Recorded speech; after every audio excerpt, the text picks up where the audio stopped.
இன்றைய வேதாத்திரிய சிந்தனையில் தியானம் பற்றி சிந்திப்போம். இன்றைக்கு உலகம் முழுவதும் மக்கள் தியானத்தை பற்றி அறிந்திருக்கின்றனர்.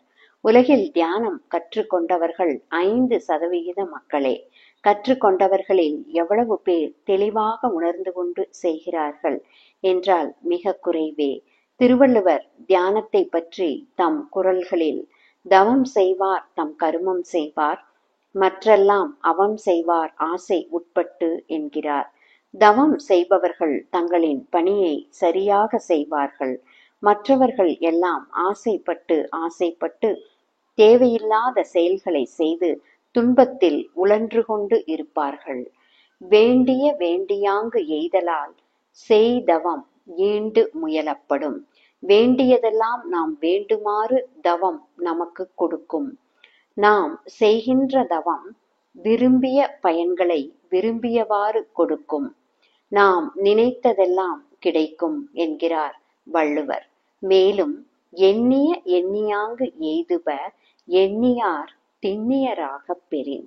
நாம் எண்ணியதெல்லாம் நடக்கும். அந்த எண்ணம் உறுதியாக சக்தியாக இருந்தால் நாம் நினைப்பதெல்லாம் நடக்கும்.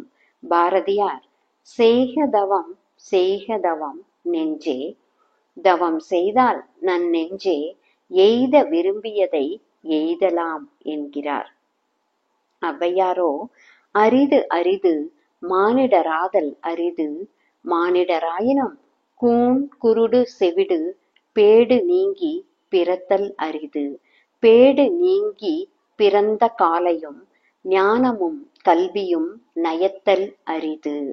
ஞானமும் கல்வியும் நயந்த காலையும் தானமும் தவமும் தான் செய்தல் அரிது. தானமும் தவமும் தான் செய்வாராயின் வானவர் நாடு வழி திறந்திடுமே என்கிறார். தானமும் தர்மமும் செய்தால் விண்ணுலகம் கிடைக்கும். விண்ணுலகம் செல்ல வழி கிடைக்கும். சொர்க்கத்திற்கான வழி கிடைக்கும் என்கிறார் ஔவையார். தியானம் என்பது தானாக நிகழ்வது. தியானம் என்பது மனம் சார்ந்த செயல்.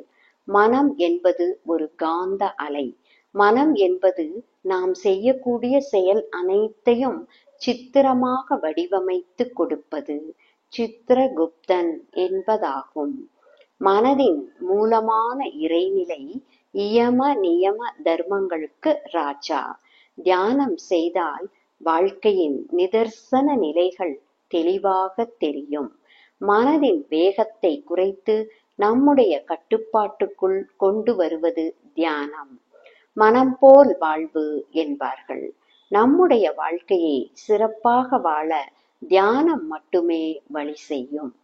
நம்முடைய மனம் நம் கட்டுப்பாட்டில் இருந்தால் நம் வாழ்க்கை நம் கட்டுப்பாட்டில் இருக்கும். எப்படி வாகன ஓட்டியின் கட்டுப்பாட்டில் வாகனம் இருக்கிறதோ அதுபோல் நம்முடைய வாழ்க்கை நம்முடைய மனதின் கட்டுப்பாட்டில் இருப்பதுதான் தியானம். நம் மனதை வசப்படுத்துவதே தியானம். கட்டுப்பாடின்றி அலைந்து கொண்டிருக்கிற மனதை நம் வசப்படுத்துவதே தியானம். மனம் தன் திறமையையும் வல்லமையும் பெருக்கிக் கொள்ளும் பயிற்சியே தியானமாகும். அறிவை நோக்கிய பயணம் தியானம். மனம் என்பது ஒரு மாபெரும் சக்தி. அதனால் செய்ய முடியாத செயலே இல்லை. மனம் பிரம்மாண்டமானது. மனதை கொண்டு என்ன வேண்டுமானாலும் செய்யலாம். இறைவனை உணருவதற்கு மனம்தான் வேண்டும். உண்மையில் எதிரி உனக்கு உண்டெனில் உன் உள்ளத்தில் எழும் ஒழுங்கற்ற எண்ணமே என்கிறார் வேதாத்ரி மகரிஷி. மனதை ஆக்கத்திற்கும் பயன்படுத்தலாம், அழிவிற்கும் பயன்படுத்தலாம். மனம் என்னும் மாபெரும் சக்தியை நமக்கு பயன்படுமாறு வைத்துக் கொள்வது தியானம்.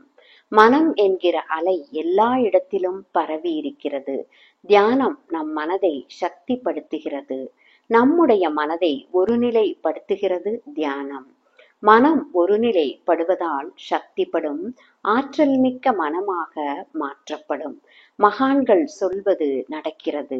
மகான்களின் மனம் அவ்வளவு நுட்பமாக இருக்கிறது, சக்தி வாய்ந்ததாக இருக்கிறது.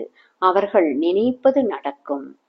தியானம் மனதின் அலைச்சுழல் வேகத்தை குறைக்கிறது, மனதை சக்திப்படுத்துகிறது, மனதை நுட்பப்படுத்துகிறது, மனதை நம் கட்டுப்பாட்டில் கொண்டு வருகிறது. இதன் மூலம் நம் வாழ்க்கையை நம் விருப்பப்படி வாழ்வதற்கு வழியை செய்வது தியானம்.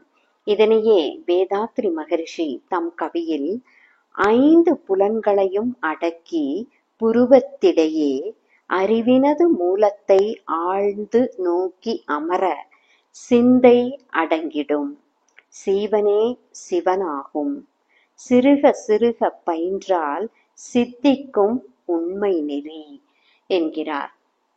மனம் நம் கட்டுப்பாட்டிற்கு வராமல் புலன்கள் கட்டுப்பாட்டிற்கு வராது. புலன்கள் கட்டுப்பாட்டிற்கு வராமல் கர்ம வினைகள் நாம் சேர்ப்பதை யாராலும் கட்டுப்படுத்த முடியாது. மனம் நுட்பமாகிவிட்டால் புலன்கள் நமக்கு கட்டுப்பட்டு நிற்கும். பாவப் பதிவுகளை போக்குவதற்கும் மீண்டும் சேராமல் இருப்பதற்கும் தியானம் செய்ய வேண்டும். தியானம் என்பது ஒரு மனிதனை மனிதனாக வாழ வைப்பதற்கான ஒரு செயல்.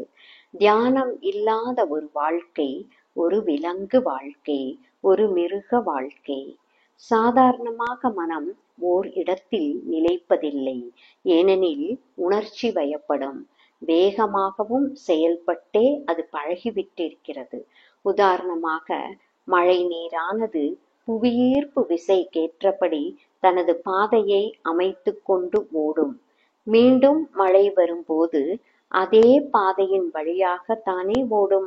அது வேறு திசையில் செல்ல முயற்சிப்பதில்லை.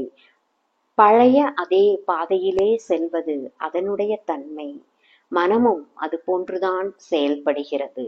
ஆனால் தியானம் என்பதோ அது பயின்ற பிறகு மனதை பழைய வழியில் செல்லாதிருக்குமாறு வைத்து பழகுவதே ஆகும். மழை நீரின் வழியை மாற்ற வேண்டுமானால் அதன் ஓட்டத்திற்கு மாற்று வழி ஒன்று தயார் செய்ய வேண்டும். நீர் முழுதும் அதில் திரும்புமாறு செய்ய வேண்டும்.